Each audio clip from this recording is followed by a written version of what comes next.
शङ्करं शङ्कराचार्यं केशवं बादरायणं सूत्रभाष्यकृतौ वन्दे भगवन्तौ पुनः पुनः। ईश्वरो गुरुरात्मेति मूर्तिभेदविभागिने व्योमवद्व्याप्तदेहाय દક્ષિણામૂર્તયે નમઃ.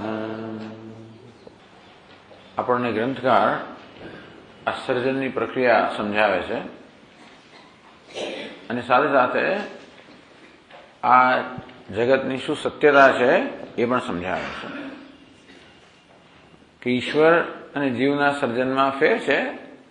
ઈશ્વર સર્વજ્ઞ છે, સદા પોતાને જાણે છે અને જ્ઞાનવાળી સર્જન થતું હોય છે. કારણોપાધિ સંસ્તમ તથા મૃત્યુ શરીરગમ વેદાંતાર્થ પરિજ્ઞાનાત સ્વયમેવ વ્યબુધ્યતે. તો વેદ તો ભગવાન નિશ્વાસ સ્વરૂપ છે, ભગવાન જ્ઞાન સ્વરૂપ છે, માટે જ્ઞાન ભગવાનનું સ્વરૂપ હોવાને કારણે હું બ્રહ્મ છું એ જ્ઞાન સદા હોય જ છે. યથા શયાનો મનુજ જલવૃક્ષ વિવર્જિતે ચતુર્વિધ પ્રાણીજાતૈ રહિતે વાયુનાભિ ચ સ્વપ્ના નાના વિધાન પશ્યન. જેમ કોઈ મનુષ્ય સૂતો હોય, કોઈ પ્રકારની ત્યાં ખલેલ ના હોય એવા સ્થાને જયારે સ્વપ્ન જોતો હોય, અજ્ઞાનેન સમાવૃત, ત્યારે સ્વપ્ન જોતો હોય કે ગાઢ નિદ્રામાં હોય, સર્વ વિજ્ઞાન શૂન્ય હોય એટલે બધા જ્ઞાન રહિત ગાઢ નિદ્રામાં હોય, સ્વયમેવ વિબુધ્યતે, જેમ સૂતેલો માણસ સ્વયં જાગી જાય છે તેવી રીતે ઈશ્વર પણ પ્રલયમાંથી સ્વયં જાગે એટલે કે એ સ્વયં પોતાના સ્વરૂપને જાણે છે. તથોપાધિદ્વયસ્થોપી બ્રહ્માત્મા પુરુષ પરઃ આત્મનિવાત્મ વિજ્ઞાનાત આત્માનમ પ્રતિપદ્યતે. તેવી રીતે ઉપાધિદ્વયસ્થોપી સમષ્ટિ કારણ અને સમષ્ટિ સૂક્ષ્મ એ બંને પ્રકારની ઉપાધિ ધરાવનારો એટલે કે ઈશ્વર હિરણ્યગર્ભ આ પ્રકારની સંજ્ઞા ધરાવનાર જે ભગવાન છે, બ્રહ્માત્મા પુરુષ પરઃ, જે બ્રહ્મ છે, આત્મ સ્વરૂપ છે, જે પરમ પુરુષ છે, આત્મા એવા આત્મવિજ્ઞાનાત આત્માનમ પ્રતિપદ્યતે, પોતાને જ પોતાના વડે જ પોતાને જાણે છે, પોતાનામાં પોતાના વડે પોતાને જાણે છે. શયાને યાદૃશમ કર્મ તાદૃશમ પરમેશ્વરે ઉપાધિદ્વય સંસ્થેપી વિદ્યતે નાત્ર સંશય. તો ભાઈ સૂતેલો હોય તો ભગવાન તો એકલો જ છે, એમાં કર્મ કેમ હોઈ શકે? તો કે ભગવાનમાં કર્મ હોય, માયા હોવાને કારણે કર્મ છે ત્યાં. તો જેવી રીતે કોઈ મનુષ્ય સૂતેલો હોય તો કેવું કર્મ કરતો હોય? સૂતો હોય ત્યારે પણ કંઈક કર્મ ચાલી રહ્યું છે, ગાઢ નિદ્રામાં હોય ત્યારે પણ અજ્ઞાનનો અનુભવ તો ત્યાં છે જ, સ્વપ્નમાં હોય ત્યારે સ્વપ્નનો અનુભવ છે. તેવી રીતે ઉપાધિદ્વય સંસ્થેપી ઈશ્વર પણ સમષ્ટિ કારણ ઉપાધિ ધરાવનાર હોય, જે સુષુપ્તિની તુલના છે, અને અથવા તો સમષ્ટિ સૂક્ષ્મ ઉપાધિ ધરાવનાર હોય જે સ્વપ્ન સમાન છે. વિદ્યતે નાત્ર સંશય, ઈશ્વરમાં પણ એ પ્રકારનું કર્મ વિદ્યમાન છે, એમાં કોઈ સંશય નથી. એટલે કે કર્મ હંમેશા માયાનો સ્વભાવ જ છે. જો પ્રલય અવસ્થામાં હોય તો એ કર્મ ત્યાં આગળ બીજ અવસ્થામાં રહેલું છે, બીજ અવસ્થામાં રહેલું તો છે જ કર્મ, એટલે ત્યાં આપણને કોઈ સ્પષ્ટ કરવાનું જેવી રીતે માટીના પિંડની અંદર ઘડાઓ રહેલા તો છે અવ્યક્ત અવસ્થામાં, તે જ રીતે સુષુપ્તિમાં પણ કર્મ રહેલું છે બીજ અવસ્થામાં, અવ્યક્ત અવસ્થામાં.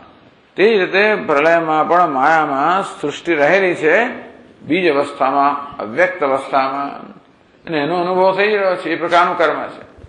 પછી જયારે એ માયામાં થોડી જાગૃત થાય એટલે કારણ અવસ્થામાંથી જયારે સૂક્ષ્મ અવસ્થાને પ્રાપ્ત કરે, તો જેવી રીતે આ મનુષ્ય સુષુપ્તિમાંથી સ્વપ્ન અવસ્થાને પ્રાપ્ત કરે તેવી રીતે માયા પણ સૂક્ષ્મ અવસ્થાને પ્રાપ્ત કરે. એ કર્મ છે અર્ધ વ્યક્ત થાય. સુષુપ્તિ જે અર્ધ જાગૃત અવસ્થા કહો, વ્યક્તિત્વની અર્ધ અભિવ્યક્તિ કહો, અને તે રીતે આ સમષ્ટિ સૂક્ષ્મ શરીર પણ સર્જનની અડધી અભિવ્યક્તિ છે. અને ત્યાર પછી સ્થૂળ સર્જન થાય, એની જ વસ્તુનું રૂપાંતર થાય. જેવી રીતે એક જ પેલો સોનાની લગડી હોય, એમાંથી જ તાર બને, એમાંથી જ પછી કડીઓ બને, એમાંથી જ પછી કંઠી બને. એક જ વસ્તુનો માત્ર આ અવસ્થા ભેદ છે કે નવી વસ્તુ સર્જાતી નથી. સોનાની લગડીમાં કંઠીની સંભાવના રહેલી જ છે. સોનાની લગડીમાં કંઠી અવ્યક્ત અવસ્થામાં છે, એ ધીમે ધીમે વ્યક્ત થતી જાય. તેવી રીતે માયામાં સમગ્ર સૃષ્ટિની સંભાવના છે, એ ધીમે ધીમે વ્યક્ત થતી જાય. તો જેવી રીતે બીજ, પછી અંકુર, પછી વૃક્ષ, તેવી રીતે અવ્યક્ત, હિરણ્યગર્ભ અને પછી વિરાટ. આ બધું કર્મ થઈ રહ્યું છે, બધું માયાના સ્તરે, પરમાત્માના સ્તરે નહીં. જે માયાથી પર છે, નિર્ગુણ કે નિર્વિશેષ છે. સુષુપ્તે વા યથા સ્વપ્ને નિર્ગુણે પુંસી કર્મન કારણે વા અથવા સૂત્રે. પરમાત્મા તો જે આપણા વ્યક્તિગત સ્તર પર પણ સુષુપ્તિમાં કર્મની સંભાવના છે, સ્વપ્નમાં કર્મ સૂક્ષ્મ અવસ્થામાં છે, એ બધું કર્મ પણ આત્મામાં નથી. જે નિર્ગુણે પુંસી કર્મના, નિર્ગુણ છે, નિર્વિશેષ જેવો પરમાત્મા છે, એમાં તે વખતે પણ એવું કર્મ નથી. કારણે વા અથવા વા સૂત્રે, તેવી રીતે સમષ્ટિ સ્તરે કારણમાં એટલે ઈશ્વરમાં કે હિરણ્યગર્ભમાં પણ કોઈ કર્મ નથી. કયા સ્તરે? બ્રહ્મના સ્તરે, નિર્ગુણ કે નિર્વિશેષના સ્તરે. આ રીતે આપણે બધી જ વસ્તુ, આ બેનો એક સંયોગ થયો. એક છે એક ક્ષેત્ર અને ક્ષેત્રજ્ઞ, એક છે નિર્ગુણ કે નિર્વિશેષ, અને આ માયા કે ઉપાધિમાં જે બધી વિશેષતાઓ છે, બેના સંયોગને કારણે. તો નિર્ગુણ કે નિર્વિશેષ સંધિમાં આ બધા ગુણ કે વિશેષતાઓ ધરાવવાની માયા ચેતનવંતી બને અને પોતાનું આપોઆપ જ કાર્ય કરે. એના માટે એ નિર્વિશેષ પરમાત્મા તરફથી કોઈ પ્રેરણાની પણ જરૂર નથી. કોઈ પ્રકારના કર્મની ચેષ્ટાની, માનસિક ચેષ્ટાની પણ જરૂર નથી. ભલે કહેવામાં આવે કે સૃષ્ટિના પ્રારંભમાં પરમાત્માએ સંકલ્પ કર્યો કે હું બહુ બન્યો, એ સંકલ્પ માયાના સ્તરે જ છે. એ પરમાત્માની સંધિમાં આપોઆપ સંકલ્પ થાય. કર્મ આ બધું કરાવતો હોય. એટલે કર્મ જયારે પોતાને વ્યક્ત કરવા માટે તૈયાર થઈ જાય ત્યારે સંકલ્પ જન્મે અને પછી સૃષ્ટિ ધીમે ધીમે ધીમે એનું અભિવ્યક્તિ થાય. તો એ શેના માટે આ સર્જન થાય છે? અંતઃકરણ ભોગાર્થમ યદ્વત અત્ર પ્રબુધ્યતે. વ્યક્તિગત સ્તરે જેવી રીતે અંતઃકરણની અંદર ભોગની ઈચ્છાઓ રહેલી છે, એના એ ભોગની ઈચ્છાઓ પૂરી કરવા માટે. અંતઃકરણ સ્વયં તો ભોગ ના કરે, અંતઃકરણ ઉપહિતા કે અંતઃકરણ ઉપાધિ ધરાવના ચૈતન્ય, પણ એ બધા ભોગની ઈચ્છાઓ અંતઃકરણના સ્તરે જ રહેલી છે. એ અંતઃકરણ જાગૃત થાય એટલે આપોઆપ જ એની જે બધી પ્રક્રિયાઓ શરૂ થઈ જાય કર્મ પ્રમાણે, અને તેથી એમાં ઈચ્છાઓ જન્મે, કર્મ થાય, વિષયો પ્રાપ્ત થાય, અનુભવો થાય, વળી ઈચ્છાઓ જન્મે વગેરે. તથા જીવાત્મ ભોગાર્થમ દેવ એશ પ્રબુધ્યતે. તેવી રીતે આ બધા જીવોના ઈચ્છા પૂરી કરવા માટે આ દેવ કે પરમાત્મા છે એ જાગૃત થાય છે. એનું જાગૃત થવું એટલે સર્જન. હવે 81મા પાના પર આપણે આ શ્લોક પણ કરીએ. પ્રબુદ્ધેશસ્ય પ્રવૃત્તિ. આ ઈશ્વર જે પ્રબુદ્ધ થયો, જાગ્યો, એની શું પ્રવૃત્તિ છે એ સમજાવે છે. પ્રબુદ્ધ ગુરુવો યદ્વત પ્રવર્તન્તે સુખાયન ઉપાધિદ્વય સંસ્થસન ઈશ્વરોપી તથૈવ સહ. ઈશ્વરસ્ય સૃષ્ટિયાદિ પ્રવૃત્તિ પરાર્થા એવ. ઈશ્વરની સર્જન, પાલન વગેરે કે સંહાર, આ બધી પ્રવૃત્તિઓ છે એ બધી પરાર્થ અન્યને માટે છે. એ પરનો અર્થ જીવાત્મા કરીએ. પહેલા તો છે તો પરમાત્મા જ, પરંતુ આ ઉપાધિને કારણે જીવ કહેવાય છે એને માટે. અથવા વાસ્તવમાં પરમાત્માને કારણે કહેવાય કે એ પરમેશ્વરની પ્રવૃત્તિ પરમેશ્વર માટે જ છે એમ કહેવાય. પ્રબુદ્ધ ગુરુઓ યદ્વત પ્રવર્તન્તે સુખાય. જેમ ગુરુઓ જે જ્ઞાનનિષ્ઠ છે, પ્રબુદ્ધ જાગી ગયા છે, જે પોતાના સ્વરૂપમાં જાગી ગયા છે, અને જેમને હવે કોઈ પ્રકારનું પ્રયોજન રહ્યું નથી, ન સુખાય પ્રવર્તન, છતાં પણ આવા ગુરુઓ મહાપુરુષો આપણા સુખ માટે પ્રવૃત્તિ કરતા હોય, જેમ કે આપણે શીખવતા હોય વગેરે, ઉપદેશ કરતા હોય. ઉપાધિદ્વ સંસ્થાસન. તે રીતે આ બે ઉપાધિદ્વયમાં કારણ અને સૂક્ષ્મ ઉપાધિમાં રહેલો ઈશ્વર જે છે, ઈશ્વરોપી તથૈવ સહ, પણ આ જીવો માટે એમના સુખ માટે જ પ્રવર્તિત થાય છે. કારણ કે ઈશ્વરને પોતાને કોઈ પ્રકારનું પ્રયોજન છે જ નહીં. આપણે કોઈના દુઃખનું કદાચ કારણ ક્યારે બનીએ? આપણું પોતાનું કંઈક વ્યક્તિગત પ્રયોજન હોય તો સંભાવના છે કે આપણે કોઈના દુઃખનું કારણ બનીએ. કારણ કે આપણું જે ધ્યેય છે, અન્ય કોઈનું ધ્યેય, એ જો બંનેમાં સુમેળ ના હોય તો એવું શક્ય છે કે આપણા ધ્યેયની પ્રાપ્તિમાં આપણે અન્યના ધ્યેયની પ્રાપ્તિમાં આડે આવીએ. અને એ રીતે જ્યાં કોઈ વ્યક્તિગત ધ્યેય છે, પ્રયોજન છે, ત્યાં કોઈનું કોઈ પ્રકારની હિંસા રહેવાની છે. સર્વારંભાય દોષે ને ધૂમેના અગ્નિ દિવાવૃતા. જ્યાં સુધી કર્તૃત્વ બુદ્ધિ ત્યાં સુધી આ કર્મમાં કંઈક દોષ રહેવાનો છે. અહંકાર છે, કર્તૃત્વ છે, કંઈક સ્વાર્થ છે, કશુંક છે, ત્યાં સુધી કંઈક તો દોષ રહેવાનો છે. પણ પરમાત્મામાં કંઈ જ નથી, પૂર્ણ છે, અને તેથી કોઈ જરૂરિયાત નથી, કોઈ અપેક્ષા નથી. એટલે કોઈ પ્રકારની અપેક્ષા વગર કર્મ કામ કરો એના માટે સૌથી શ્રેષ્ઠ દ્રષ્ટાંત ઈશ્વર પોતે જ છે.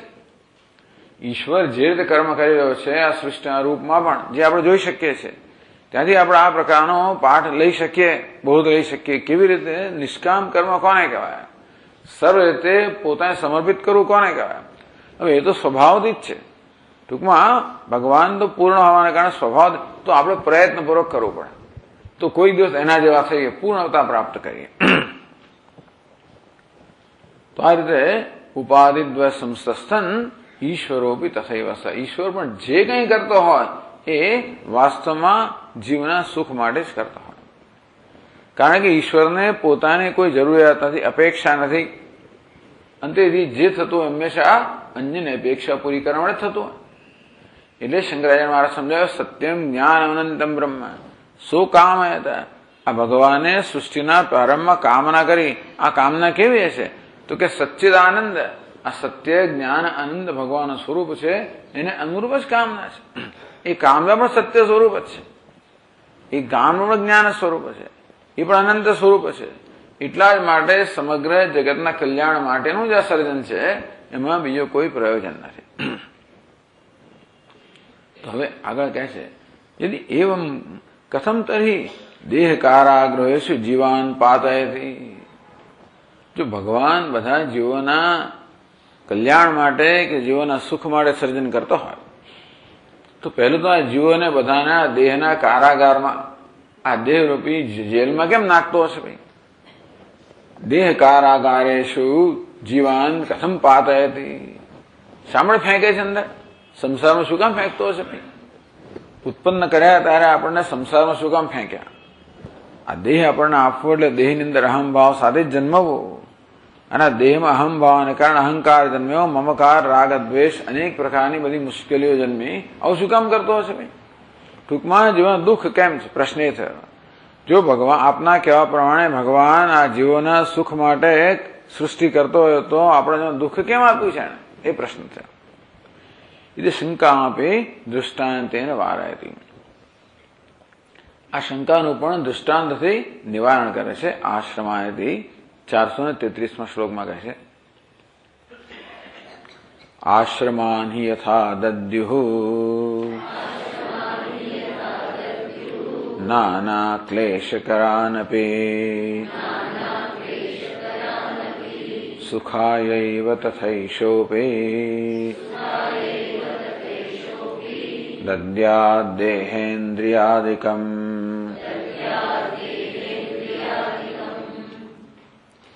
જેમ ગુરુઓ પણ દુઃખમાં પાડતા હોય છે ને, કેમ આશ્રમાની યથા દદ્યુઃ નાના ક્લેશ કરાનપી. આશ્રમ, બ્રહ્મચર્ય આશ્રમ, ગૃહસ્થ આશ્રમ વગેરે આશ્રમ સંસ્કાર જો આપણને આપે છે. સંસ્કારને કારણે આપણે પછી આગળ કર્તવ્ય માટે તૈયાર થઈએ છીએ. ટૂંકમાં વધારે જવાબદારી સોંપવામાં આવે છે. બ્રહ્મચારીતાથી કશી વસ્તુની તકલીફ નહોતી. રખડ્યા કરતો, ફર્યા કરતો, મજા કરતો હતો. 8 વર્ષે જેવું એને યજ્ઞોપવિત આપવામાં આવ્યું ત્યારથી મહાન ફરજ થઈ ગઈ. હવે એને વેદનું અધ્યયન કરવાનું, ત્રિકાળ સંધ્યા કરવાની, ગાયત્રી જપ કરવાનો, સમિદાદાન કરવાનું, બહુ જવાબદારી. ગુરુની સેવા કરવાની, ભિક્ષા માંગી લેવાની, એકદમ જ કેટલો ક્લેશ. કશી તકલીફ નહોતી. અત્યારથી કેવું બાળક રમતું હતું, મજા કરતું હતું, એમાંથી કેટલો બધો ક્લેશ આવી ગયો. અને એ ના બધા એને ગૃહસ્થાશ્રમે સંસ્કાર આપ્યા. બીજો મહાન ક્લેશ. કેટલી બધી વધારે ફરજો, ગૃહસ્થની ફરજો ઘણી વધારે છે. પેલું બધું તો કરવાનું જે બ્રહ્મચર્ય આશ્રમ હોય તો બધું કરવાનું છે. તો ઉપરાંત પરિવારનું, સમાજનું, ફલાણ જાત જાતની એને જવાબદારી વધી. આ પ્રકારે નાના ક્લેશ કરાનવી યથા દૃષ્ટ નાના ક્લેશ શાલિનોપી આશ્રમાન બ્રહ્મચર્યાદ ધર્માન ગુરુવ શિષ્યેભ્યો દિશંતિ. આ ગુરુઓ શિષ્યને ઇરાદાપૂર્વક બ્રહ્મચર્ય, ગૃહસ્થ વગેરે આશ્રમની દીક્ષા આપતા હોય છે.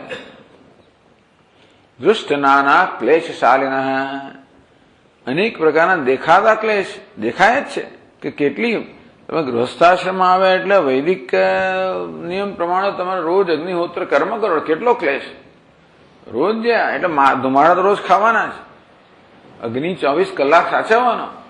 એટલે આ બધી વસ્તુ તમારે બહુ ધ્યાન રાખવું પડે. બહારગામ ના જવા, બધી ઘણા બધા નિયમો પાળવાનું પાલન કરવા પડે, ઘણું શિસ્ત પાલન કરવું પડે. અનેક પ્રકારના ક્લેશ તો છે. કર્તવ્ય કે ધર્મના પાલનમાં અનેક પ્રકારના ક્લેશ રહેલા જ છે. દૃષ્ટનાના ક્લેશશાલિન, ક્લેશ હોવો એનો સ્વભાવ જ છે. શાલિન તાચ્છલ્યત્વ, ટૂંકમાં આ બધા ધર્મમાં ક્લેશ તો રહેલો જ હોય. ફરજના પાલનમાં કે કર્તવ્યના પાલનમાં કે ધર્મના આચરણમાં ક્લેશ હોય એ સિવાય નહીં તો બધા કરે જ ને. લોકો છટકી કેમ જવા માંગે છે? લોકો શા માટે કોઈ સંન્યાસ લઈ લેવા માંગે? શા માટે કોઈ બીજે પરણી જવા માંગે? શા માટે? કારણ કે બધા નિયમોનું પાલન કરવું બહુ કપરું છે, બહુ ત્રાસદાયક છે. બધા નિયમોનું પાલન કરવું રોજ આમ જ અહીંયા જ આ લગાન કરવું, પેલું ના કરવું, આમ કરવું, પેલું બધા. એટલે પોતાની બધી ઈચ્છાઓ જે છે, અભિલાષાઓને ઘણી વાર આપણે અંકુશમાં રાખવી પડે તો જ થાય બધું. હવે એટલે માણસ થાકી જાય. પોતાની ઈચ્છાઓ, રાગ દ્વેષ કે પોતાના આવેગો હોય ને સતત અંકુશમાં રાખવા પડે તો જ માણસ ધર્મનું પાલન કરતા કરતા થાકે, છોડે, પછી આને જવા દો, માણસ નિરંકુશ બની જાય અથવા ધીમે ધીમે છૂટ લેતો થાય. આવી રીતે કારણ કે નાના એટલે દૃષ્ટ નાના ક્લેશશાલિના, ટૂંકમાં દેખીતા અનેક પ્રકારના ક્લેશ આપવા એ એનો સ્વભાવ છે, એવો ધર્મ. આશ્રમાન બ્રહ્મચર્યાદિ ધર્માન ગુરવ શિષ્યેભ્યો દિશંતિ, ગુરુઓ શિષ્યોને આ પ્રકારના આશ્રમનો ઉપદેશ કરે છે. શેના માટે ભાઈ? સુખાય એવ સચ ઉપદેશ શિષ્યાણામ શુદ્ધિ દ્વારા સુખાય એવ ભવતી. આ ભવિષ્યને ધ્યાનમાં રાખીને કરવામાં આવે છે. સ્કૂલમાં જો કોઈ બાળકને ગમે નહીં, બહુ ઓછા બાળકો છે જેમને સ્કૂલમાં જવું ગમે. કોઈ હોય છે એવા એમને ગાવાનું, પણ બાકી તો બધા એ લોકો કમને જ જતા હોય છે. ધક્કો મારીને એને મોકલવા પડે. ચાલો પછી પણ બાળ મંદિરમાં તો કદાચ જાય રમવાનું, પછી લેસન કરવાનું આવે ને આ કરવાનું આવે ને ટ્યુશનમાં કોને આવું બધું ગમે? છતાં પણ ભવિષ્યને ધ્યાનમાં રાખીને કે મારું બાળક તો પછી એન્જિનિયર થશે ને ડોક્ટર થશે ને વકીલ થશે ને ફલાણું થશે, એટલે આપણે એની ઈચ્છા હોય કે ના હોય એને આપણે ધક્કે લઈએ જ. કેટલા બધા પુસ્તકો લઈ જવાના, સવારમાં અહીંથી સ્કૂલમાં ગયો, ટ્યુશનમાં ગયો, પછી આ લેસન કર્યું, પેલું કર્યું, માણસ ગયો પાછું જાગ્યો પાછો આવ્યો. એ મને બાળકને જીવન બીજું કઈ જીવન જ નથી. સવારથી સાંજ સુધી આ ચાલ્યા જ કરતું હોય, વર્ષો સુધી ચાલે. પાછું પહેલા તો 10મા અને 12માં ટ્યુશન આવે તો પહેલા ધોરણે ટ્યુશન શરૂ થઈ ગયા. આ બધું છે ને માટે તો કે બુદ્ધિ શુદ્ધિ દ્વારા અહીંયા આગળ તો જાણે એના ભવિષ્ય માટે, કારકિર્દી માટે. પરંતુ આ ધર્મનું પાલન છે, બધા આ વર્ણાશ્રમ ધર્મનું પાલન શેના માટે છે? આપણા અંતઃકરણની શુદ્ધિ માટે. શિષ્યાણામ શુદ્ધિ દ્વારા સુખાય એવ ભવતી, અને તેથી એ ખરેખર સુખનું સાધન બને છે છેવટે અંતતો ગત્વા. તેવી રીતે કહે છે કે બીજો આપણને જો દુઃખ આવે એની પણ ફરિયાદ ના કરવી, એ દ્વારા આપણે કંઈક પાપ કપાય છે.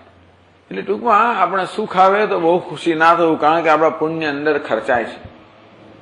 હા, આવું નિષ્કામ કર્મ દ્વારા જે સુખ મળે એ કોઈ પુણ્ય ખર્ચા વગર મળે, કારણ કે કર્મ સ્વયં એ પ્રકારનું પુણ્ય જન્માવતું આવે.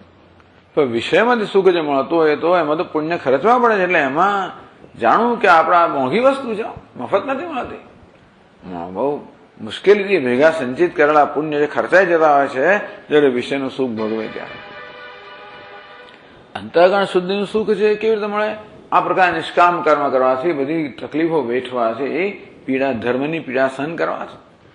એટલે આપણને જીવનમાં પીડા આવે તો બહુ ફરિયાદ ના કરવી કે ચાલો આ દ્વારા પેલી ચંપલ જાય તો પનોતી ગઈ, તેવી રીતે જેનો પીડા આવે તો ચાલો થોડું પાપ ઓછું થયું, દૂર તો ઓછું થયું, એટલું આશ્વાસન લઈ શકીએ. લોકો પોતાની જાતને તિરસ્કાર કરે કે જો હું પાપી છું, સ્વામી મારા કેવા કર્મ છે, મારા કેવા, છોડ ભાઈ, એવું નહીં. આ ભગવાને ઉપકાર કર્યો, આ દુઃખ આપીને તારા કર્મને કાપી નાખે, એટલું ભવિષ્યમાં ચિંતાઓ છે. આમ બધી રીતે સુખ છે. આપણને પીડા જન્મે તો સુખ એટલા માટે છે, અંદર વિચાર થાય કે ચાલો આથી આપણું પાપ તો ગયું. એવું છે ને, તમે દંડ બેઠક કસરત કરતા તો પીડા તો જન્મે, પણ અંદર સુખ કેમ છે કે ચાલો મારું શરીર તો બરાબર સ્વસ્થ થાય છે. આવી રીતે પીડામાં સુખ રહેલું હોય, જયારે પીડા દ્વારા થતા જે પરિણામનો વિચાર કરીએ ત્યારે સુખ રહેલું છે. તેમ જીવનમાં દુઃખ પડે ત્યારે વિચાર કરીએ કે આ દુઃખને કારણે મારા બધા દુરિત અને પાપ ઓછા થાય છે, તેથી મારે માટે આધ્યાત્મિક ઉન્નતિનો માર્ગ મોકળો થઈ રહ્યો છે, તો એમાં એ રીતે સુખ રહેલું છે. તો જેવી રીતે ગુરુઓ પણ જાણી જોઈને આમાં ધકેલે છે. શામાં ધકેલે છે? સ્કૂલમાં ધકેલે, યજ્ઞ ઉપનયનમાં ધકેલે, આમાં ધકેલે. શેના માટે? શુદ્ધિ દ્વારા સુખ માટે. તેવી રીતે તથા એશોપી દદ્યા દેહેન્દ્રિયાદિકમ તથા એશ ઈશ્વર આપી, તીર્થા ઈશ્વર પણ દેહેન્દ્રિયાદિકમ દદ્યાત, આ જીવાત્મા દેહ ઇન્દ્રિય વગેરે આપે છે. અવશ્ય ભોક્તવ્ય કર્મણા ભોગાય અપવર્ગાય છે. અનેક પ્રકારની કામનાઓ તો છે જ, એ લઈને જીવ જન્મ્યો છે. અવશ્ય ભોક્ત કર્મણા, ભૂતકાળમાં જે બધા કર્મ કર્યા છે એનું ફળ તો અવશ્ય ભોગવવાનું જ છે. ભોગ્યા વગર તો કર્મ ક્ષીણ થવાનું નથી. ના ભુક્તમ ક્ષીયતે કર્મ, તેથી ભોગ્યા કર્મ ક્ષીણ થાય. એટલે અવશ્ય ભોક્તવ્ય કર્મણા, જે કર્મ આપણે ભૂતકાળમાં સંચિત કર્યા છે અને જેનો એક અંશ આપણે પ્રારબ્ધ પ્રાપ્ત થયો છે, એ કર્મ તો એનું ફળ ભોગવવાનું જ છે. તો ભોગવવા માટે પછી એવી રીતે ભોગવો જેથી એ કર્મના ફળ ભોગવતા ભોગવતા આપણી ઉન્નતિ થાય. એનું નામ જ કુશળતા. યોગ કર્મસુ કૌશલમ. આમ જીવનમાં કુશળતા એ જ છે કે યોગ એ જ કુશળતા છે. જીવન જીવતા જીવતા અંતઃકરણ શુદ્ધિ થતી જાય, બસ. કર્મ ભોગવતા ભોગવતા પણ અંતઃકરણ શુદ્ધિ થતી જાય. કદાચ આપણને વિશ્વનું સુખ મળે તો એ ભગવાન યાદ કરીએ કે ભગવાન આ તારી કૃપા છે. દુઃખ મેં સુમિરી ન સૌ કરે, સુખ મેં કરે ન કોઈ. સુખમાં ભગવાન યાદ કરીએ કે જો ભગવાન આ તારો પાડ છે, એટલે અભિમાન ન વધે. આપણામાં ખરેખર તો એક ઉપકારની લાગણી જન્મે, કૃતજ્ઞતા જન્મે. દુઃખ જન્મે ત્યારે પણ પ્રસાદ, ઈશ્વર ત્યાં પ્રસાદ આપ્યો છે, એનું કંઈક કારણ હોવું જોઈએ. હું સમજતો નથી, પણ મને ખાતરી છે કે એનું કારણ છે જે છેવટે મારા હિત માટે જ છે. આ રીતે ભોગાય અપવર્ગાય છે. જૂના બે ધ્યેય છે, ભોગ અને અપવર્ગ, કામ અને મોક્ષ. તેથી આ માટે ભગવાન આપણને દેહ ઇન્દ્રિયો આપે, જેથી બે પ્રકારના આપણા કર્મ હોય. કેટલાક કર્મ હોય વિષયના ભોગ ઉત્પન્ન કરનારા હોય, બે કેટલાક કર્મ હોય જે આપણને મોક્ષમાં દિશામાં લઈ જનારા હોય. જીવેભ્ય દેહાદિકમ દિશતે, અને તેથી બધા જીવોને દેહ વગર આપે છે. દેહેન્દ્રિયાદિકમ, દેહ ઇન્દ્રિય મન બુદ્ધિ આપે છે. એટલે મોટા સ્વામીજી કે સ્વામી, આપણે કોઈ પૂછે કે આ તો બિચારા તમે કહો છો સુખ, ક્યાં સુખ છે આ જીવનમાં, અને આ લોકો કેટલા પાપ કરે છે, કે આ લોકોનું શું થશે? કઈ વાંધો નહીં કે છે આ દુનિયાની ભઠ્ઠીમાં બરોબર ઈશ્વર એમને શેકે છે, એમને બરોબર હી ઇઝ બેકિંગ ધેમ, એમને બરોબર શેકી રહ્યા છે ભગવાન.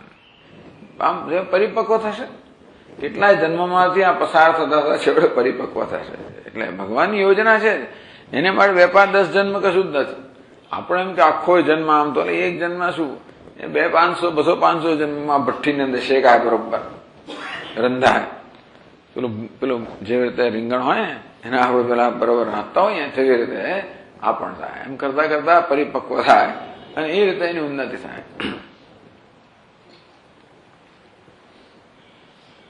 એટલે આ રીતે ઈશ્વર કેવી રીતે જીવના સુખ માટે જ કરે. આગળ પણ કહે છે અભ્યુદય નિશ્રેષ સાધનમ છે વેદાદિ રૂપેણ ઉપદિશતી. પણ ભગવાન શું કરે છે? એ તો પરમ ગુરુ છે, પહેલો આદિ ગુરુ છે, અને એ તો નિત્ય છે, પરમ ગુરુ જે છે. તો અભ્યુદય નિશ્રેષ સાધનમ છે લોકેસ્મિન દ્વિવિધા નિષ્ઠા પુરા પ્રોક્તા મયા નઘ. મેં બે પાંચ વિવિધ નિષ્ઠા જે છે એનું સૃષ્ટિના પરામાં જ ઉપદેશ કરેલો છે. વેદાદિ રૂપેણ આ વેદ વગેરે શ્રુતિ સ્મૃતિ પુરાણ બધા શાસ્ત્રો છે એ દ્વારા આપણને જીવનમાં અભ્યુદય નિશ્રેયસ એટલે ભૌતિક ઉન્નતિ અને આધ્યાત્મિક ઉન્નતિ આ બંને પ્રકારનો ઉપદેશ પ્રાપ્ત છે. તો આપણા શાસ્ત્રો માત્ર આધ્યાત્મિક પરંતુ માણસની ભૌતિક ઉન્નતિની ઈચ્છા છે એનો પણ આદર કરે છે, પરંતુ ઈચ્છા એવી તો પૂરી કરો જેથી તમારું નુકસાન ન થાય. તમારી ભૌતિક સુખની ઈચ્છા પૂરી કરતા કરતા તમે તમારી જાતનું અહિત ના કરો એ રીતે ઈચ્છા કેમ પૂરી કરવી એ માર્ગ પણ બતાવે છે. એટલે ભોગનો માર્ગ બતાવે એટલે કેવી રીતે વિશ્વનો ઉપભોગ કરતા કરતા પણ એટલે તેને ત્યક્તેન ભુંજીથા તમે કદાચ ભોગવો તો પણ ત્યાગથી ભોગવો, અનાસક્ત રહીને ભોગવો, અથવા તો તેને ત્યક્તેન તેને દત્તેન ભુંજીથા આ ભગવાન આપેલો પ્રસાદ છે એ પ્રસાદ બુદ્ધિથી ભોગવો. આ રીતે કેવી રીતે જીવનમાં વસ્તુ ભોગવવી એ બધું પણ આપણે કહે છે. એટલે ભોગ એ પણ છેવટે આપણું શ્રેય કરનારો નીવડે. અભ્યુદય નિશ્રેય સાધનમ છે વેદાદિ રૂપેણ ઉપદેશતી. ભગવાન વેદ વગેરે રૂપમાં આદિગુરુ આપણને ઉપદેશ કરે છે. યત અનુતિષ્ઠંતો જીવાહ સુખિન સ્યુઃ જો અનુષ્ઠાન કરીને જીવો સુખી થાય. એટલે આ રીતે આપણને દેહ ઇન્દ્રિયો વગેરે આપીને પણ સુખ આપણું ઈચ્છે છે કે સુખ ઉત્પન્ન કરે, જોડે જોડે સુખ માટે કરે, સાથે સાથે ઉપદેશ દ્વારા પણ. ગુરુક્તમિતિ પછીનો શ્લોક છે ગુરુક્તમ પાલયન શિષ્ય યથોદર્કે સુખમ વ્રજેદ ઈશ્વરોક્તમ તથા દેહી કુર્વન સુખમવાપ્નુયાદ.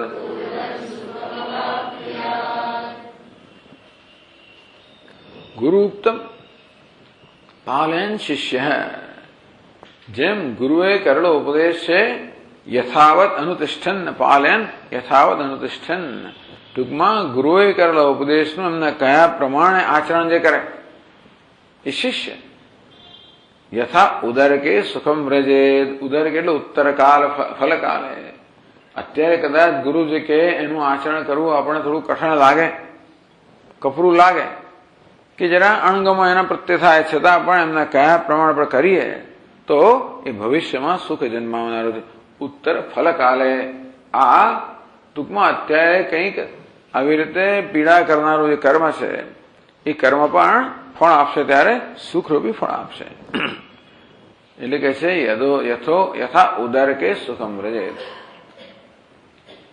ઉદરકે એટલે ભવિષ્યમાં ટૂંકમાં ઉત્તરમાં ફળ જયારે આપે ત્યારે સુખમ વ્રજેદ. આ શિષ્ય પણ કેવી રીતે સુખને પ્રાપ્ત કરે છે એટલે સુખી ભવે સુખી બને છે. ઈશ્વરોક્તમ તથા દેહી કુર્વન સુખમ અવાપ્નુયાદ. તેવી રીતે ઈશ્વરે પણ આપણને આ વેદ વગેરે રૂપમાં જે ઉપદેશ કરેલો છે ઈશ્વર પ્રોક્તમ. ઈશ્વર પણ કહે કઈ રીતે કે શાસ્ત્રના ઉપદેશ દ્વારા. શ્રુતિ સ્મૃતિ મમ આજ્ઞા એવું કહેવામાં આવે કે આ શ્રુતિ અને સ્મૃતિ મારી આજ્ઞા છે. આમ ઈશ્વરની આજ્ઞા કહો, ઉપદેશ કહો, માર્ગદર્શન કહો, એનું પાલન કરતા કરતા.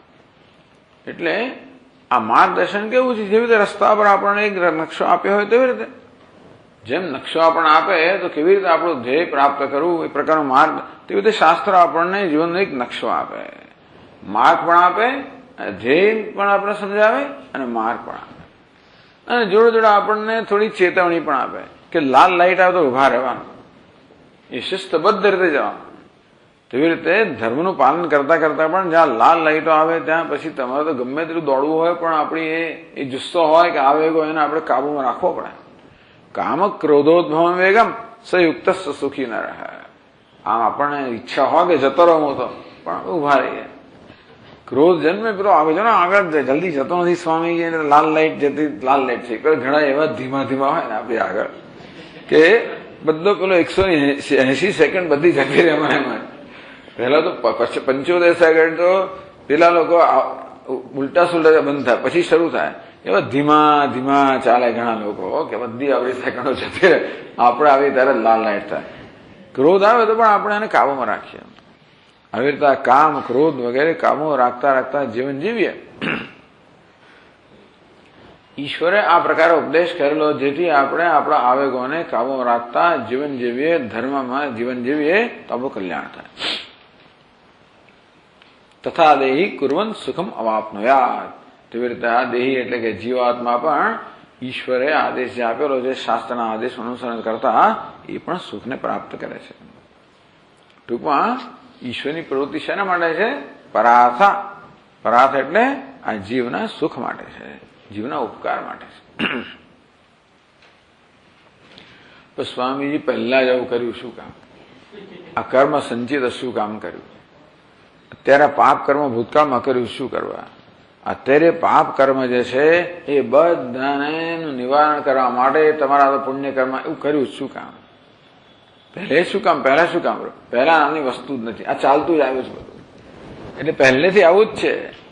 પહેલે સૃષ્ટિના પ્રારંભથી જ આ પુણ્ય પાપ બધાનો સંયોગ છે જ, બધાનું મિશ્રણ રહેલું જ છે. બધા લોકો મિશ્રત છે. અનિષ્ટમ ઇષ્ટમ મિશ્રમ છે. તેથી ઇષ્ટ અનિષ્ટ ભેગું જ છે. એટલે કોઈ કર્યું જ નથી, આ છે જ. એ વસ્તુ ભગવાને જન્માવી નથી. આ પણ અનાદિ છે. અવિદ્યા અનાદિ છે. વ્યવહારની દ્રષ્ટિએ અવિદ્યા પણ અનાદિ છે, ઈશ્વર અનાદિ છે, જીવ પણ અનાદિ છે, સંબંધો અનાદિ છે, ફલાણું બધું અનાદિ જ છે. એટલે કે ટૂંકમાં આ બધાનું કોઈ કારણ જ નથી. શા માટે માણસ અજ્ઞાની છે? કઈ કારણ નથી. શું કામ અહંકાર મમકાર છે? કારણ નથી. શું કામ પુણ્ય પાપ કર્મ કરે છે? કારણ નથી. બસ આવું જ છે, પહેલેથી આવું જ છે. એટલા માટે હવે આ છે તો શું કરવું એ જ પ્રશ્ન છે. કેમ છે એનો કોઈ ઉત્તર નથી, પણ છે તો શું કરવું એ આપણને શાસ્ત્રો કહે છે. આ કેમ છે એનું કોઈ કારણ નથી, અનાદિ.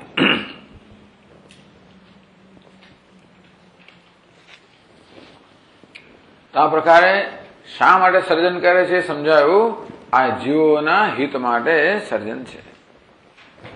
હવે કેવી રીતે સર્જન કરે છે? ભગવાનનું સર્જન કેવું છે? નિત્ય મુક્તો બી સૃજતી. ભગવાન નિત્ય મુક્ત છે, પૂર્ણ છે, એમ હોવા છતાં પણ સર્જન કરે છે. એ કેવી રીતે વાત સમજાવે છે તો પછીના શ્લોકમાં ટીકાકાર કહે છે, નનુ દ્વૈત ભાન વિરોધિન્યા વિદ્યા નિત્ય મુક્ત ઈશ્વર સૃષ્ટ્યાદિ કરોતિ શંકાપી દૃષ્ટાંતેન પરિહરતી. દ્વૈત ભાન વિરોધિની વિદ્યા. આ વિદ્યા તો દ્વૈતના ભાનની વિરોધી છે. ટૂંકમાં જયારે આપણને દ્વૈતનું જ્ઞાન થાય ત્યારે દ્વૈત રહેતું નથી. ત્યાં સુધી કે આપણે ઈચ્છીએ તો આપણા મનને આ વ્યવહારમાંથી સંકેલ લઈએ તો આપણે દ્વૈતનો અનુભવ પણ ન થાય. એટલે જો અજ્ઞાન હોય તો મનમાં પણ દ્વૈતનો અનુભવ રહેલો છે, કે અહંકાર રહેલો છે, મારે ત્યાં પણ જ્ઞાની પુરુષ ઈચ્છે તો કે ભગવાન ઈચ્છે તો પોતાના મનના દ્વૈત સંકેતો કોઈ દ્વૈતનો અનુભવ જ ના રહે. એટલે દ્વૈત ભાન વિરોધિન્યા વિદ્યા. આ વિદ્યા બ્રહ્મ વિદ્યા કેવી છે? દ્વૈતનું ભાન, દ્વૈતના અનુભવની જ વિરોધી છે. ટૂંકમાં ત્યાં સુધી લઈ ગયા લોકો. ટૂંકમાં આપણે શું કહીએ છીએ કે દ્વૈતનું ભાન હોય પણ દ્વૈતની દ્રષ્ટિ હોય, દ્વૈત પ્રતીતિ. પરંતુ દ્વૈતની પ્રતીતિ પણ જરૂર નથી. પ્રતીતિ પણ શું કરવા ભાઈ? એટલે દ્વૈતની પ્રતીતિ છે એની પણ આ વિરોધી બ્રહ્મ વિદ્યા. કારણ કે એ અદ્વૈત છે એનું જ્ઞાન આપનારી છે. નિત્ય મુક્ત ઈશ્વર. ઈશ્વર આ પ્રકારે નિત્ય મુક્ત છે. નિત્ય મુક્ત અર્થાત જે અદ્વિતીય તત્વમાં જ નિષ્ઠ છે, જેનું પોતાનું સ્વરૂપ છે. કથમ સૃષ્ટિ કરોતી. જો સર્જન પાલન વગેરે કરવું હોય તો આ દ્વૈતનો અનુભવ તો જોઈએ ને ભાઈ. તમારે કશું કરવું હોય તો દ્વૈતનો અનુભવ તો જોઈએ છે. પછી નિત્ય મુક્ત છે ને દ્વૈતના અનુભવની જરૂર શું? ઈશ્વરને જ નિત્ય મુક્ત હોવાના કારણે દ્વૈતના અનુભવની જ આવશ્યકતા નથી. અને તો પછી સર્જન કરી જ કેવી રીતે શકે? કથમ સૃષ્ટિ કરોતી. સર્જન કરવા માટે ઈચ્છા જોઈએ, કર્મ જોઈએ, જ્ઞાન જોઈએ, ઈચ્છા જોઈએ, કર્મ જોઈએ, બધું જોઈએ. એવું શું કામ હોય? જે અદ્વૈતમાં નિષ્ઠ છે એને આ બધાની જરૂરત શું છે? તો કેવી રીતે સુસર્જન કરે? આ ગ્રંથકારની આ બધી સમજણ રીતો બહુ વિલક્ષણ, એક એક વસ્તુ વિલક્ષણ સમજાવે છે. જાગ્રત સ્વપ્ન અને સુષુપ્તિના દ્રષ્ટાંત ચાલુ જ રાખે છે. આ રીતે ટૂંકમાં જેવી રીતે આગળ જે સુષુપ્તિના સ્વપ્નના દ્રષ્ટાંત સમજાયું એ જ પ્રકારની પ્રક્રિયા ચાલુ રાખે છે. તો ઈશ્વર પૂર્ણ છે, નિત્ય મુક્ત છે, અદ્વૈત સ્વરૂપ છે. અને તેથી દ્વૈતની કોઈ સત્યતા નથી, દ્વૈતની કોઈ જરૂરિયાત નથી, દ્વૈતની સત્યતા નથી, દ્વૈતની જરૂરિયાત નથી, સર્જનની કશી જરૂરિયાત નથી. એની દ્રષ્ટિમાં દ્વૈતની કોઈ સત્યતા નથી. ઈશ્વરની દ્રષ્ટિમાં દ્વૈતની કોઈ સત્યતા જ નથી.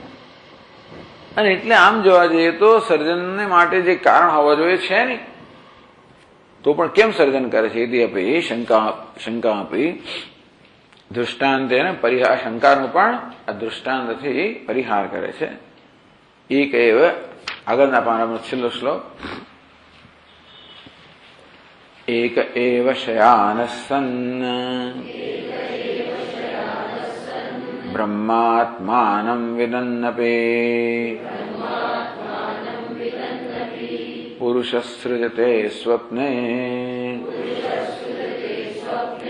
વિશ્વમેતચ્ચરાચરમ.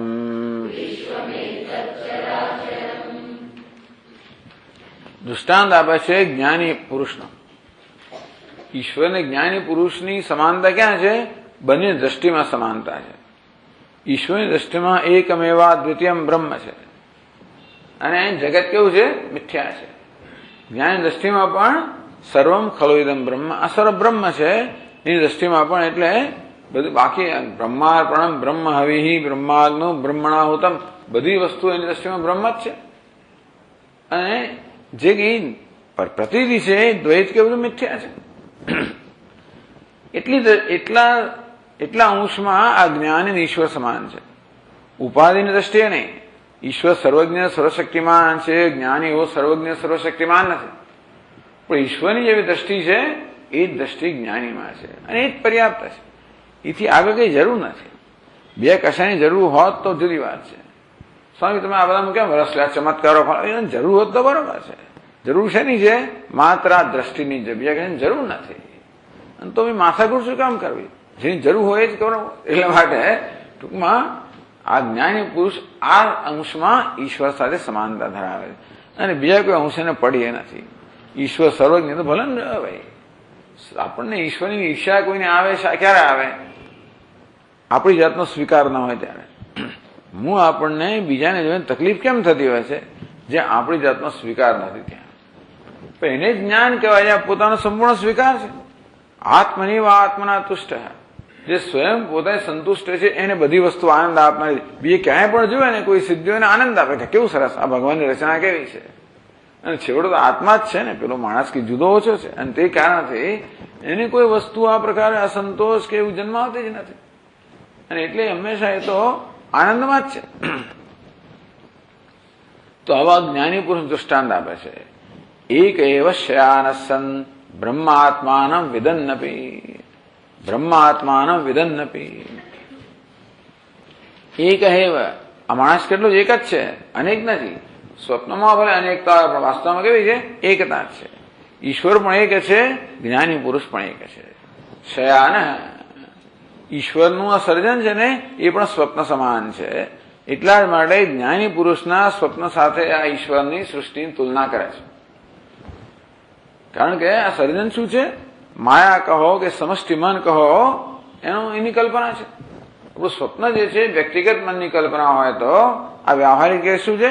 ઈશ્વર સૃષ્ટિ એટલે કે ઈશ્વરનું મન કે સમષ્ટિ મનની કલ્પના છે. આમ કલ્પના પણ આમાં સમાનતા છે. વ્યવહારિક જગતમાં અને સ્વપ્નના જગતમાં સમાનતા ક્યાં છે? બંને મનની કલ્પનાઓ છે. એક વ્યક્તિગત મનની, બીજી સમષ્ટિ મનની. એટલો ફેર કરો, બાકી બંને કલ્પનાઓ છે. એટલા જ માટે વ્યક્તિગત મનની જે કલ્પના સ્વપ્ન છે, એમાંથી આપણે ઈશ્વરની કલ્પના જગતને સમજી શકીએ. એટલા જ માટે આ વ્યક્તિગત સ્વપ્ન દૃષ્ટાંત બની શકે. કેમ?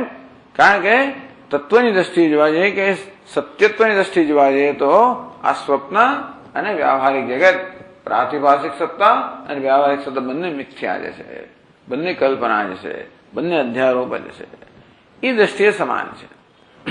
એટલા માટે સ્વપ્નની સમજ દ્વારા આપણે આ જગતની સમજ પ્રાપ્ત કરી શકીએ.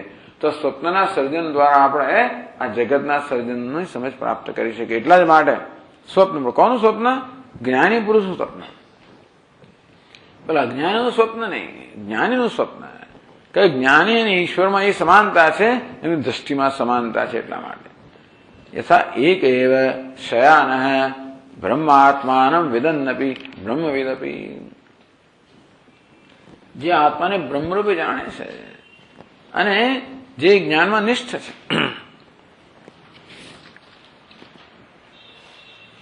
પુરુષ સૃજતે સ્વપ્ને વિશ્વમેત ચરાચરમ. અજ્ઞાની પુરુષ પણ કેવી રીતે સ્વપ્નમાં આ ચરાચર જળ અને ચેતન વગેરે સ્થાવર જંગમ એ સ્વપ્નનું જગત સર્જતો હોય છે. કેવી રીતે? સ્વપ્ન ભોગ પ્રારબ્ધ કર્મ વશાદ. જ્ઞાની પુરુષના પણ કેટલાક કર્મ બાકી રહી ગયા પ્રારબ્ધનું છે. એવું છે ને કે જ્ઞાન નિષ્ઠા પ્રાપ્ત થયા પછી પણ કેમાં પુરુષ જીવંત છે? પ્રારબ્ધને કારણે. આ પ્રારબ્ધ બંને પ્રકારનું હોય. કેટલાક પ્રારબ્ધના મોટાભાગના ક્રમ કેવો હોય? આપણને જાગ્રતનો અનુભવ પ્રદાન કરવા માટેના. કેટલાક ક્રમ એવો હોય કે સ્વપ્નનો અનુભવ પ્રદાન કરવા માટેના પણ હોય. તો આ જાગ્રત સ્વપ્ન બંને છેવટે કર્મનું જ પરિણામ છે. તો જ્ઞાની પુરુષના પણ કર્મ હોવાના કારણે એને પણ જાગ્રતનો અનુભવ થાય, સ્વપ્નનો અનુભવ પણ થાય. સ્વપ્ન ભોગ પ્રારબ્ધ કર્મવશાત. આ સ્વપ્નનો અનુભવ કે ઉપભોગ છે એ પ્રદાન કરનારું પ્રારબ્ધ કર્મ છે. એને વશ થઈને એને કારણે સ્વપ્ને વિશ્વમ સૃજતે ચરાચરમ. વિશ્વમેત ચરાચરમ સૃજતે સ્વપ્ને.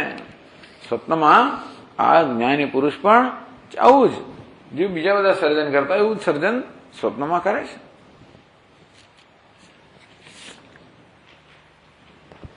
પછીના શ્લોકમાં કહે છે માયૈવ યથા તદ્વત ઈશ્વરોપ્યેક એવ હિ જાનન્નાત્મનમખિલમ સૃજતે ભૂત ભૌતિકમ.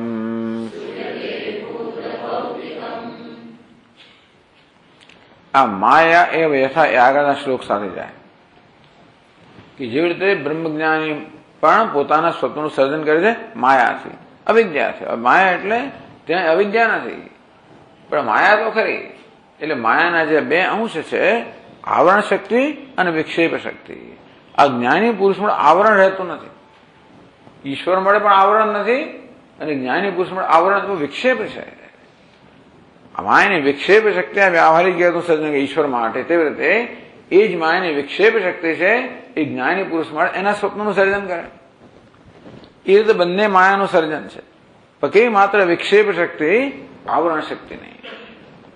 એટલે માયા એવ યથા, જેવી રીતે આત્મજ્ઞાની પુરુષ છે એ જગત વિશ્વનું અરે સ્વપ્ન જગનું સર્જન કરે છે માયાથી, માયાની વિક્ષેપ શક્તિ જેવી રીતે. એટલે ટૂંકમાં પ્રારબ્ધ કર્મ છે આ માયાની વિક્ષેપ શક્તિને નો આશ્રય લઈને સ્વપ્નનું જગત સર્જન કરે છે. તદ્વત ઈશ્વરોપી એકવૈવહી. ઈશ્વર એક છે, અદ્વિતીય છે. એક એટલે અદ્વિતીય છે. જાનન અને જાણે છે. શું જાણે છે? પોતાના સ્વરૂપને જાણે છે. આ જગતને મિથ્યાત્વને જાણે, બધું જાણે છે. જાનન્નપી આત્માનમ જાનન્નપી. ઈશ્વર પણ આત્માને જાણે છે, જગતની સત્યતાને જાણે છે. તથાપી અખિલમ સૃજતે ભૂત ભૌતિકમ. છતાં પણ ઈશ્વર આ ભૂત ભૌતિક આ સમગ્ર જગતનું સર્જન કરે છે. જેવી રીતે ટૂંકમાં આ બ્રહ્મજ્ઞાન છે સર્જનનું વિરોધી નથી. કહેવાનો ભાવ એ છે બ્રહ્મજ્ઞાન એ કોઈ કર્મનું વિરોધી નથી. સર્જન પાલન લય જે કર્મ હોય આ જ્ઞાન કર્મનું વિરોધી નથી. કારણ કે આ કર્મ એ જ્ઞાનનો વિરોધી નથી. જ્ઞાનનું સહાયક પણ કશું નથી. કર્મ કર્મ છે અને જ્ઞાન જ્ઞાન છે. એટલા માટે ગમે એટલા જ્ઞાની પુરુષના જીવનમાં ગમે તે પ્રકારના અનુભવ આવે પણ એનું જ્ઞાન એનું વિરોધી નથી, વિરોધ નથી કરતું. સુખ દુઃખ જે ક્યાં આવે તેવી રીતે ઈશ્વરનું જ્ઞાન પણ સર્જનનું વિરોધી નથી. એ જ કહેવા માંગે છે કે જયારે આ જ્ઞાની છે તો પછી સર્જન કેવી રીતે થાય? આ જ્ઞાની હોય તો પછી વ્યવહાર કેવી રીતે કરે? શા માટે કરે? કેવી રીતે કરે? એની દ્રષ્ટિમાં જયારે દ્વૈતની સત્યતા જ નથી ત્યારે પછી વ્યવહાર કરી જ કેવી રીતે શકે? ભગવાન અર્જુન ઉપદેશ જાણે છે કે અર્જુન તો હું જ છું, પછી કોણ કોનો ઉપદેશ કરે? આવું ઐક્યનું જ્ઞાન, જયારે અદ્વિતીયતાનું જ્ઞાન હોય ત્યારે વ્યવહાર થઈ જ કેમ શકે? એવો પ્રશ્ન થયો. તેમ આ જ્ઞાની પુરુષ વ્યવહાર કેમ કરી શકે? તો ઈશ્વર કેમ સર્જન કે જાણે છે હું એક જ છું, પછી સર્જન કેવી રીતે કરી શકે?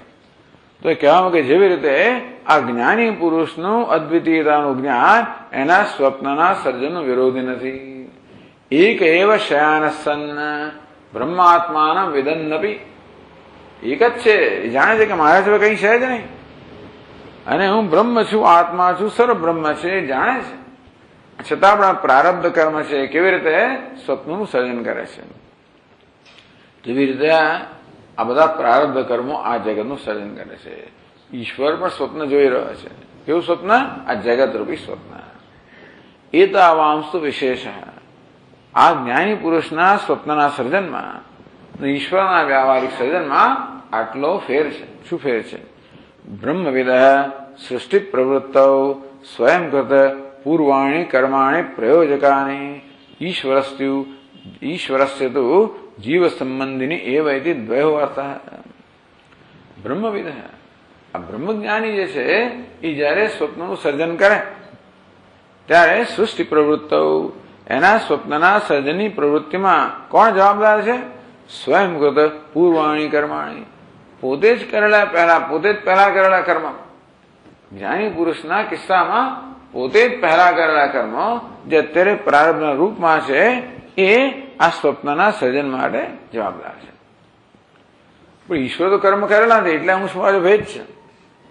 ઈશ્વર તો કોઈ કર્મ નથી કર્યા. જ્ઞાની છે ને, જન્મ્યો તો અજ્ઞાની હતો, પૂર્વભાવમાં તો અજ્ઞાની હતો જ.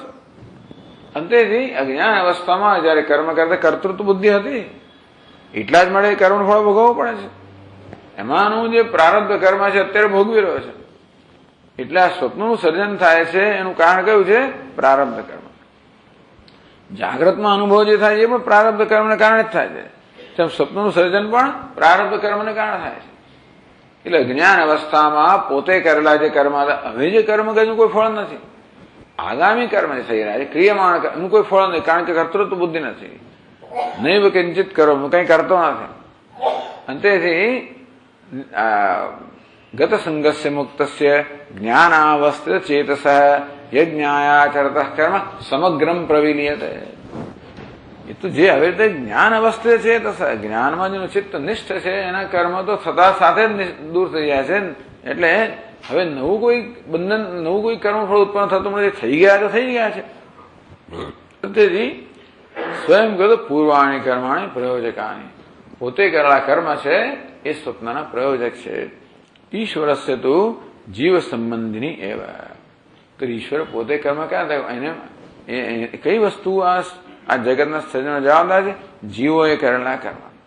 ઈશ્વરની જે ઈચ્છા છે, ઈચ્છા ક્યાંથી ઉત્પન્ન થઈ? આ બધી જીવોની ઈચ્છાના સરવાળા રૂપે ઈશ્વરની ઈચ્છા જન્મી. આ કર્મ કેવું છે? બધા જીવોના સમષ્ટિ કર્મના પરિણામે આ જગત છે. અમે 2 નંબરની પાદ નોંધ છે. આશ્રમ સ્વામિનસ્તુ શિષ્યાદિ પરપ્રારબ્ધમેવ વિદ્વત શરીરાદિ નિર્વાહકમ અવતાર દેહાદિ સમાનંતી. આશ્રમ સ્વામી, આ બીજા જે આચાર્ય છે, અહીંયા શું કહેવામાં આવ્યું? ટીકાકારે શું કહ્યું?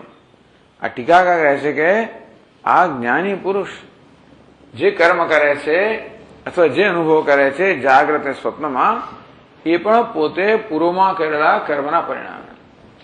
અહીંયા જે આ આશ્રમ સ્વામી એ થોડાક એનાથી જુદા પડે છે. એ કહે છે કે શિષ્યાદિ પરપ્રારબ્ધ, જેમ ઈશ્વર શું કરે જીવને કારણે જીવના કર્મના પરિણામે, તેવી રીતે આ જ્ઞાની પુરુષ પોતાના કર્મ થઈ બીજાના કર્મથી જ કરે છે. શિષ્યાદિ પરપ્રારબ્ધમેવ, આ શિષ્ય વગેરે અન્ય છે, પરેલા અન્ય. આ શિષ્ય વગેરે અન્ય લોકો છે, શિષ્ય હોય, ભક્તો હોય, આ બધા અન્ય લોકો હોય, એમના પ્રારબ્ધને કારણે કરી રહ્યો છે. પરપ્રારબ્ધ એટલે ઈચ્છા પ્રારબ્ધમ, અન્યેચ્છા પ્રારબ્ધમ એટલે પરેચ્છા પ્રારબ્ધમ હોય ને પાછું અનિચ્છા પ્રારબ્ધમ. આમ જ્ઞાની પુરુષ જે બધો વ્યવહાર કરે અન્યેચ્છા પ્રારબ્ધ છે એમ કહે છે. બીજા લોકોની ઈચ્છા એની પાસે કરાવડાવે છે. બીજા કહે એટલે પેલો ત્યાં ક્યાં પહોંચી જાય. અમેરિકા શું કામ ગયો પેલા? ભાઈ માણસ શા માટે ગયો? તો પેલા કોઈક મળે ત્યાં બેસીને સંકલ્પ કર્યો અને એને કારણે ત્યાંથી ત્યાં આશ્રમ કેમ થયો, ફલાણું કેમ થયું, ઘણી વાર પ્રશ્નો પૂછ્યો ખબર ના પડે, શું ખબર પડે. એટલે એ આચાર્ય માને છે કે આ જ્ઞાની પુરુષો દ્વારા જે કર્મ થાય એમાં પોતાનું પ્રારબ્ધ નથી હોતું, એ તો બીજાના પ્રારબ્ધ પ્રેરણાને બધું થાય છે. શિષ્યાદિ પર પ્રારબ્ધમ એવા વિદ્વત શરીરાદિ નિર્વાહકમ. તો વિદ્વાનનું શરીર છે નિર્વાહ કોણ કરે છે? આપણે કહ્યું કે જેવી રીતે આપણા ધનુષ્યમાંથી બાણ છૂટ્યા પછી તો એનો વેગ છે એ જ્યાં સુધી હોય ત્યાં સુધી બાણની ગતિ રહેવાની. એટલે જેણે બાણ છોડ્યું એ જવાબદાર છે. તો કે નહીં, આ વિદ્વાનનું પ્રારબ્ધ નથી, આ તો પેલા લોકોનું પ્રારબ્ધ છે જે એના દેહને ચલાવે છે. વિદ્વત શરીરાદિ નિર્વાહકમ, આ બીજા લોકોનું કર્મ છે એ જે વિદ્વાનના દેહનું નિર્વાહક છે. એટલે ચલાયા જ રાખે, કેટલા વર્ષો ચલાયા જ રાખો, ચલાય 70 ને 75 ને છોડો ને પણ ચાલુ જ ને શું કામ બધું ચાલે છે, કોઈનું કોઈ ધક્કો માર્યા જ કરે. ટૂંકમાં એવું માનવું પડે આપણે. એટલે વિદ્વત શરીરાદિ નિર્વાહકમ, આ વિદ્વાન મહાપુરુષોના શરીરોનો નિર્વાહ કોણ કરે છે? બીજા લોકોનો પ્રારબ્ધ. અવતાર દેહાદિવત, એટલે એ અંશમાં પણ ઈશ્વર સમાનતા છે. જેમ અવતાર ભગવાન લે તો શેને માટે લે? પોતાનું તો કર્મ છે નહીં.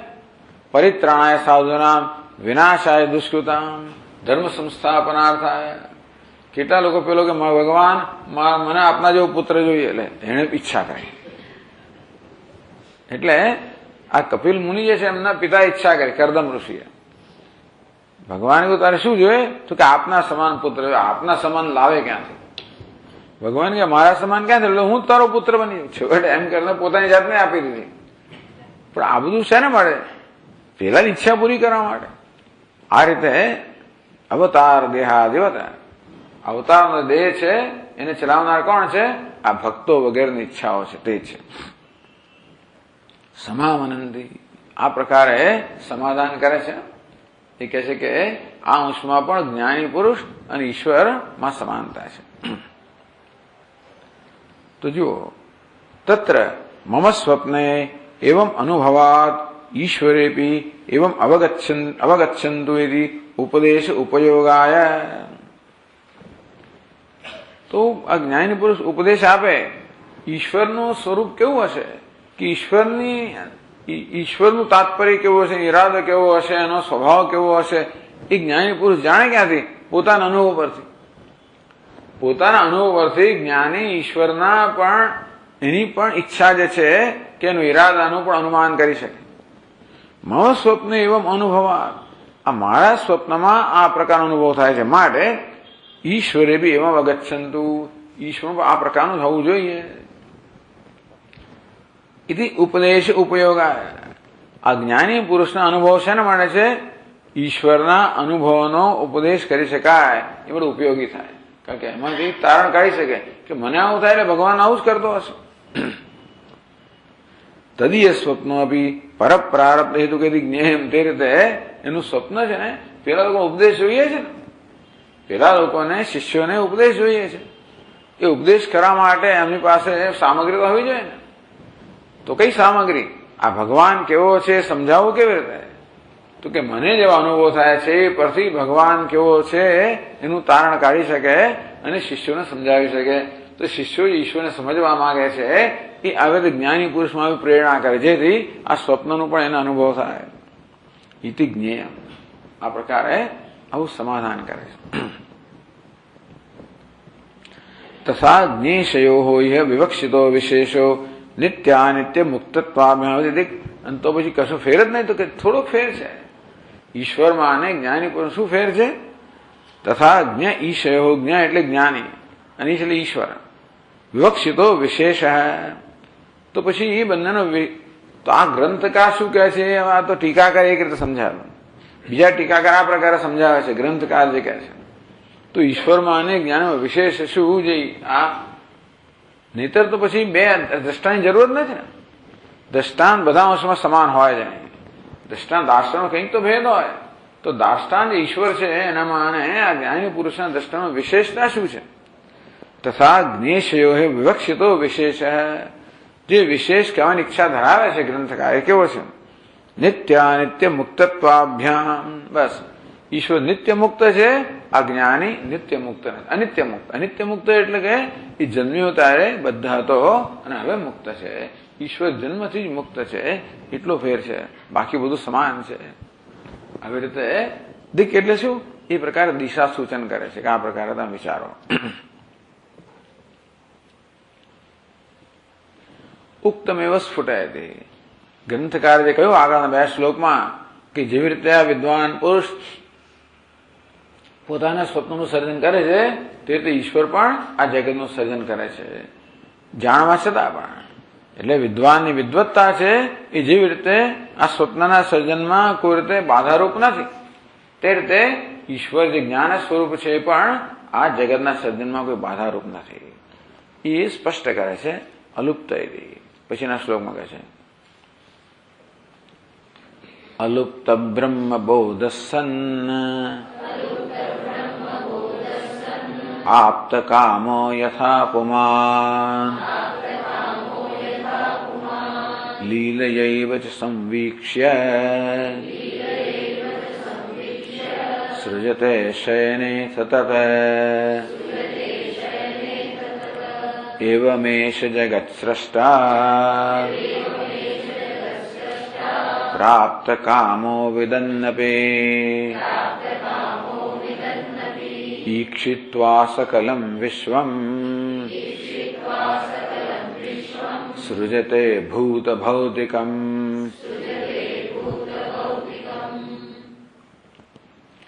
અલુપ્ત બ્રહ્મબોધ દ્રષ્ટાંત પહેલા શ્લોકમાં દ્રષ્ટાંત છે, બીજા શ્લોકમાં દાષ્ટાંત છે. દ્રષ્ટાંત કોનું છે? આ જ્ઞાની બ્રહ્મજ્ઞાની પુરુષનું દ્રષ્ટાંત છે. અલુપ્ત બ્રહ્મબોધ, જેનો બ્રહ્મબોધ ક્યારે લુપ્ત થતો નથી, લોપ પામતો નથી. કે યથા બ્રહ્મ વિદ્યા અભ્યાસેન અલુપ્ત બ્રહ્મબોધ. બ્રહ્મ વિદ્યાના અભ્યાસના કારણે, નિધિધ્યાસનને કારણે જેની દેહાત બુદ્ધિ દૂર થઈ ગઈ છે, ટૂંકમાં જેના બોધ કે જ્ઞાનમાં કોઈ પ્રકારનો અવરોધ નથી. આવરણ, સંશય અને વિપર્ય, આ 3 અવરોધ હોય. શ્રવણથી આવરણ દૂર થાય, મનથી સંશય દૂર થાય, નિધિધ્યાસનથી વિપરીત બુદ્ધિ દૂર થાય.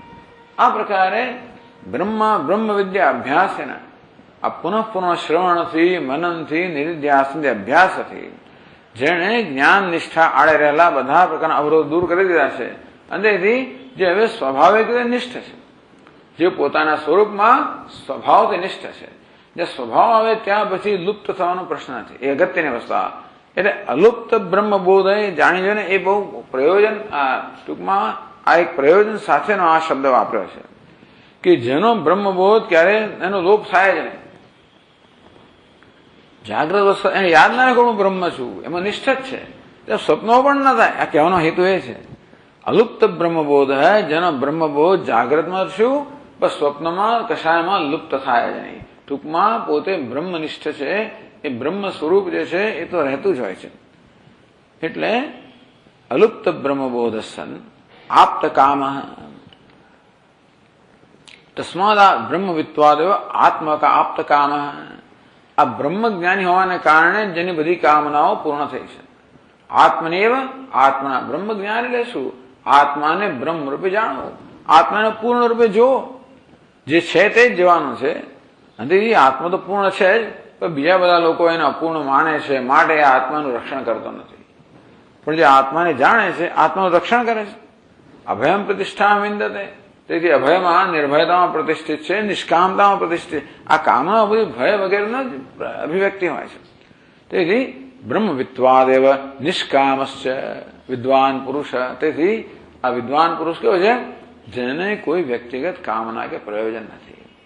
એના મનમાં કદી કામના જન્મે તો પણ અન્ય ઈચ્છા પ્રારબ્ધ, કે ઈશ્વર કામના જન્માવતો હોય કે બીજી કોઈ રીતે, પરંતુ બીજા કોઈ કામનાનું કારણ નથી.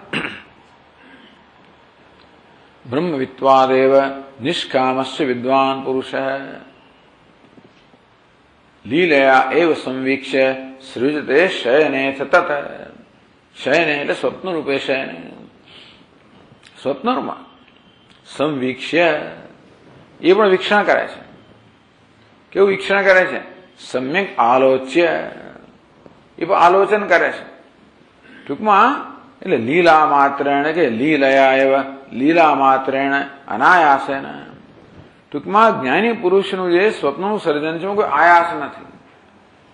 એમાં એની કોઈ વ્યક્તિગત વાસનાઓ હોય, અધૂરી વાસનાઓ હોય, એ બધી વાસનાઓ વ્યક્ત થતી હોય, ત્યાં સુખ દુઃખનો અનુભવ થતો હોય, આવું નથી આવતું. એટલે કે છે ત્રીજી પાદનોદમાં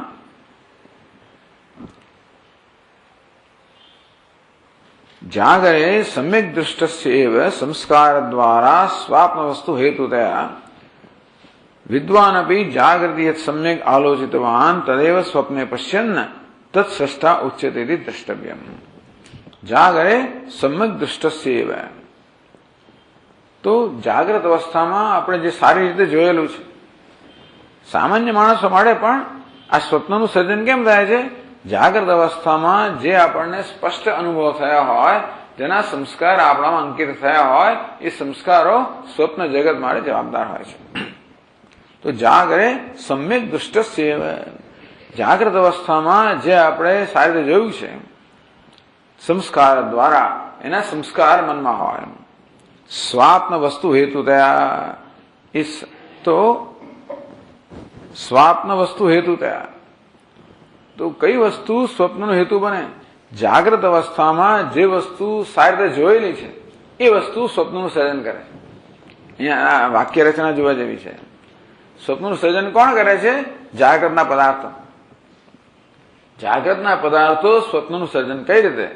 જાગ્રતના પદાર્થો જેનો સારી રીતે અનુભવ થયેલો છે એ પોતાના સંસ્કાર છોડે છે અને મનના સંસ્કાર દ્વારા આ જાગ્રતનો પદાર્થ જ છે એ સ્વપ્નમાં સર્જન કરે છે. એટલે સમ્યક દૃષ્ટસ્ય, જે સારી રીતે જોવામાં આવેલું છે એ જ વસ્તુ સંસ્કાર દ્વારા સ્વાપ્ન વસ્તુ હેતુ થયા. એ રીતે જાગ્રતના પદાર્થો છે, અનુભવ જે છે એ સ્વપ્નના પદાર્થોનો હેતુ બને. આ અગત્યનું એટલા આવી રીતે લખવાનું કારણ છે. વિદ્વાન અપી જાગૃતિ યત સમ્યક આલોચિતવાન સમ્યક દૃષ્ટસ્ય. વિદ્વાન પણ જાગ્રતમાં સારી રીતે શું જુએ છે? બ્રહ્મ જ જુએ છે. વિદ્વાન જાગ્રતની અંદર આ દ્વૈતમાં અદ્વૈતના દર્શન કરે છે. એની સમ્યક દ્રષ્ટિએ છે. અજ્ઞાની માણસ આ વિષયોને બરાબર સારી રીતે જુએ કે ભાઈ વૃક્ષ છે ને, ફલાણો છે ને, પત્ની છે ને, પતિ છે ને, પુત્ર છે, વગેરે વગેરે, શત્રુ છે, મિત્ર છે, ધન છે, સંપત્તિ છે, જે જોતો હોય છે, માન છે, અપમાન છે, આ બધી વસ્તુઓ સારી રીતે જોતો હોય, અનુભવતો હોય, એના સંસ્કાર હોય. એ રીતે આ માન અપમાન વળી સ્વપ્નમાં બીજું જન્મ આવે. એનો આજે પદાર્થો છે એ સંસ્કાર દ્વારા સ્વપ્નના સર્જન માટે જવાબદાર બને. પણ આની દ્રષ્ટિમાં શું છે? બ્રહ્મ જ છે. સમ્યક દૃષ્ટસ્ય, એને સારી રીતે બ્રહ્મ જ જોયું છે. માટે વિદ્વાન અભી જાગૃતિ યત સમ્યક આલોચિતવાન. વિદ્વાન પણ જાગ્રત અવસ્થામાં જેને સારી રીતે જોયેલું છે એ દ્વૈતને જુએ તો ખરો, પણ અદ્વૈતને ભૂલે નહીં પાછો. તેથી અદ્વૈતના અધિષ્ઠાન રૂપે દ્વૈતને જોયેલું છે. એની દૃષ્ટિમાં દ્વૈત મિથ્યા છે તો ખરો, પણ મિથ્યા છે. પરંતુ અલુપ્ત બ્રહ્મબોધ, એનો બ્રહ્મબોધનો ક્યારેય લોપ ન થવાના કારણે એ જયારે દ્વૈતનો અનુભવ કરતો ત્યારે પણ અદ્વૈતની દ્રષ્ટિ તો છે જ. દ્વૈતની પ્રતીતિમાં પણ અદ્વૈતની દ્રષ્ટિ તો છે જ. અને તેથી સમ્યક આલોચિતવાન તદેવ સ્વપ્ને પશ્યન. એ જ વસ્તુ એ સ્વપ્નમાં જુએ. જેમ સામાન્ય માણસ પણ જાગ્રતમાં એને સારી રીતે જોયું તે સ્વપ્નમાં જોયું, તેવી રીતે આ જ્ઞાની પુરુષ પણ જાગ્રતમાં જોયું સારી રીતે એ સ્વપ્નમાં જોયું. એટલે ખરેખર તત્સ્રષ્ટા એને કહેવાય સ્વપ્નનો સર્જક, પણ ખરેખર છે સ્વપ્નનો દર્શક છે. એ તો કંઈ કરતો નથી. જે સ્વપ્નમાં આપણે પણ શું કરીએ છીએ? સ્વપ્નની જાતે જ થતું હોય છે. આપણે સ્વપ્નના દ્રષ્ટા હોઈએ છીએ. આપણી હાજરીમાં સ્વપ્ન સર્જાતો કોણ સર્જે છે? સંસ્કારો સર્જે. મનમાં રહેલા સંસ્કારો છે ને એ સ્વપ્નનું સર્જન કરે. એ સંસ્કાર આવે ક્યાં છે? જાગ્રતમાં સારી રીતે જોયેલું, ઈક્ષણ કરેલું. એટલે એને પેલું ઈશ્વર પણ ઈક્ષણ કરે, આપણે પણ ઈક્ષણ જ કરીએ છીએ. જેવી રીતે ઈશ્વરના ઈક્ષણથી આ જગત સર્જાય તેવી રીતે આપણા ઈક્ષણથી આ સ્વપ્ન જગત સર્જાય. ઈક્ષણ એ શું? દ્રષ્ટિ. તદ ઈક્ષર, આ પરમાત્માએ ઈક્ષણ કર્યું, સંકલ્પ કર્યો, દ્રષ્ટિ દર્શન કર્યો. આમ દર્શન માત્રથી જ આ સર્જાય છે બધું. ઈશ્વર માત્ર દ્રષ્ટા જ છે. દ્રષ્ટા હોવા છતાં સ્રષ્ટા કેમ કહેવાય છે? કારણ કે દ્રષ્ટિ જે છે ને એ સર્જનનું કારણ બની. જેવી રીતે જ્ઞાની પુરુષના કિસ્સામાં જાગ્રતની આ દ્રષ્ટિ છે એ બધી દ્રષ્ટિ કે અનુભવ જેમ સંસ્કાર સર્જને એ દ્રષ્ટિએ સ્વપ્ન સર્જ્યું છે વડે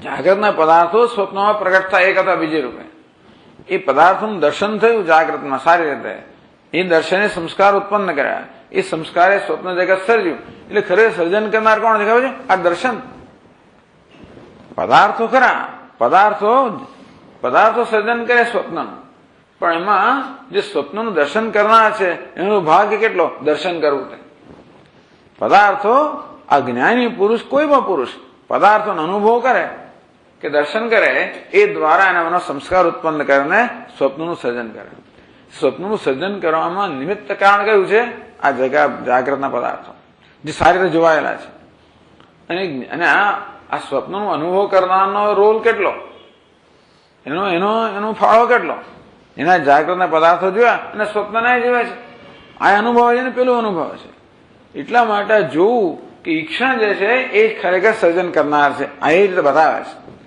આ દ્વંદ્વમાં શું બતાવ્યું કેવી રીતે જ્ઞાની પુરુષના કિસ્સામાં પણ ઈક્ષણ જ જવાબદાર છે એનું ખરેખર દ્રષ્ટા જ છે છતાં પણ સ્રષ્ટા કહેવાય છે દ્રષ્ટા છે પરંતુ એ ઈક્ષણથી જે સર્જન થાય એને કારણે આપણે ગૌણ અર્થમાં સ્રષ્ટા કહીએ આ ઈશ્વરને સ્રષ્ટા કહીએ ખરેખર તો ઈશ્વર જોનારો જ છે પૂર્વ કલ્પમાં જે જોયું બધું એ જ આ કલ્પમાં આપણે જાગ્રતમાં જોઈએ અને સ્વપ્નમાં પરિણમે ઈશ્વર પૂર્વ કલ્પમાં જોયેલું એ આ કલ્પમાં બને સૂર્યા ચંદ્રમસૌ ધાતા યથાપૂર્વમ અકલ્પયત આ ધાતા સ્રષ્ટાએ પણ આ સૂર્ય ચંદ્ર વગેરે જે છે પહેલા હતા એ પ્રકાર એટલે પહેલા જોયેલા ભગવાન એને જોયેલું ને એ જ વસ્તુ અત્યારે અમુક પરિણામે સંસ્કાર દ્વારા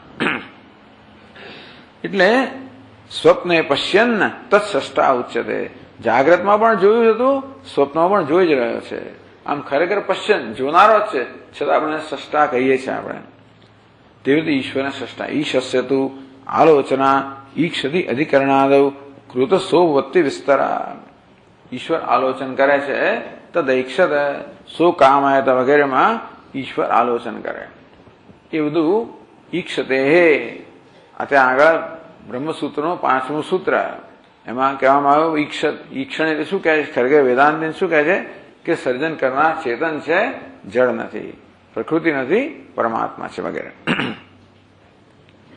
તો ઈક્ષણ જવાબદાર છે તેવી રીતે આ જ્ઞાની પુરુષના સ્વપ્નનું સર્જન માટે પણ ઈક્ષણ જવાબદાર છે બધા એના સર્જન માટે પણ એના માટે ખાસ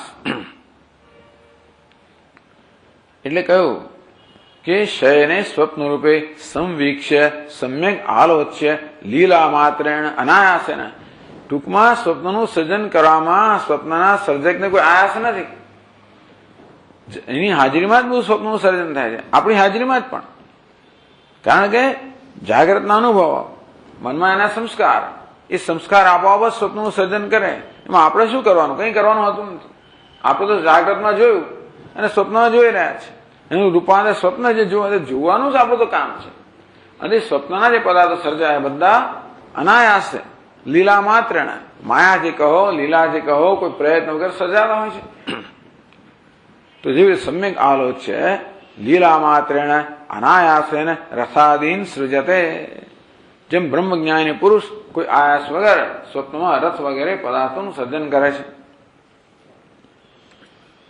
આ 437મો શ્લોક સમજાવ્યો પછી એવમ એશ જગત સ્રષ્ટા પ્રાપ્ત કામો વિદન્નપી તે જગતનો સર્જન કેવો છે પ્રાપ્ત કામ જ્ઞાની પુરુષ આપ્ત કામ છે આપ્ત કામ કોઈ પ્રાપ્ત કામ એક જ વસ્તુ છે કારણ કે આત્મા હોવાને કારણે આત્મા વિશે કોઈ કામના હોય જ નહીં પહેલા જે પોતાનાથી ભિન્ન માનતો હતો અને જેને કામના વિષય માનતો હતો હવે જોયું કે આત્મા જ છે બધું પ્રાપ્ત જ છે નિત્ય પ્રાપ્ત છે એ કોઈ કામના રહેતી નથી કિમ ઇચ્છન કશ્ય કામ આવ્યો અહીં પણ ઈશ જગત સ્રષ્ટા પ્રાપ્ત કામ આ જગતનું સર્જન કરનાર ઈશ્વર તો આપ્ત કામ છે જ વિદન્નપી એ જાણે છે એ પોતાના સ્વરૂપને જાણે છે જગતને જાણે છે એટલે બ્રહ્મનિષ્ઠ ટૂંકમાં બ્રહ્મને જાણે છે બ્રહ્મ સ્વરૂપ છે ઈક્ષિત્વા તો એ સર્જન કેવી રીતે કરે છે ઈક્ષિત્વા જેવી રીતે પેલા માણસે ઈક્ષણ કરીને જાગ્રતનું ઈક્ષણ કરીને એનું આપોઆપ સ્વપ્નનું સર્જન થયું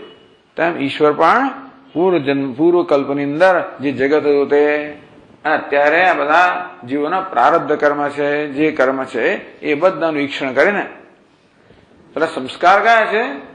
આ જીવોના જે બધા કર્મ છે એ સંસ્કાર છે અને ઈશ્વરનું ઈક્ષણ છે. આ બંને ભેગા મળે એટલે સર્જન થાય.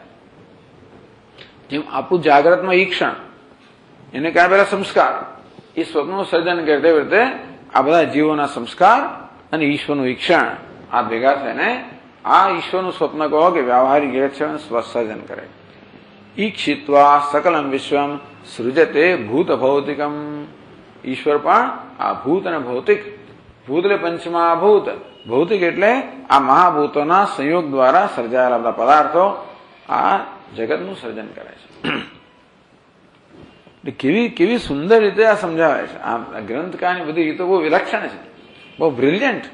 ખરેખર એક એક વસ્તુ એમની દ્રષ્ટિમાં સ્પષ્ટતા વગેરે જુઓ તો, એટલે આ બધી વસ્તુ અનેક વાર આપણે ચર્ચા કરી ગયા છતાં પણ આ બધી ચર્ચા દ્વારા જે સ્પષ્ટતા જન્મે છે એ બીજે ક્યાંય પ્રાપ્ત કરી મુશ્કેલ છે.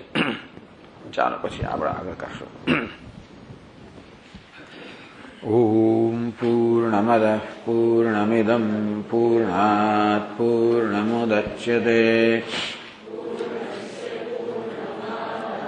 પૂર્ણમેવાવશિષ્યતે. ઓમ શાંતિ શાંતિ શાંતિ. શંકરં શંકરાચાર્યં કેશવં બાદરાયણં સૂત્રભાષ્યકૃતૌ વંદે ભગવन्तौ પુનઃ પુનઃ. ઈશ્વરો ગુરુરાત્મેતિ મૂર્તિભેદવિભાગિને વ્યોમવદ્વ્યાપ્તદેહાય દક્ષિણામૂર્તયે નમઃ. ઓમ શાંતિ શાંતિ શાંતિ. હરિ ઓમ. શ્રી ગુરુભ્યો નમઃ. હરિ ઓમ.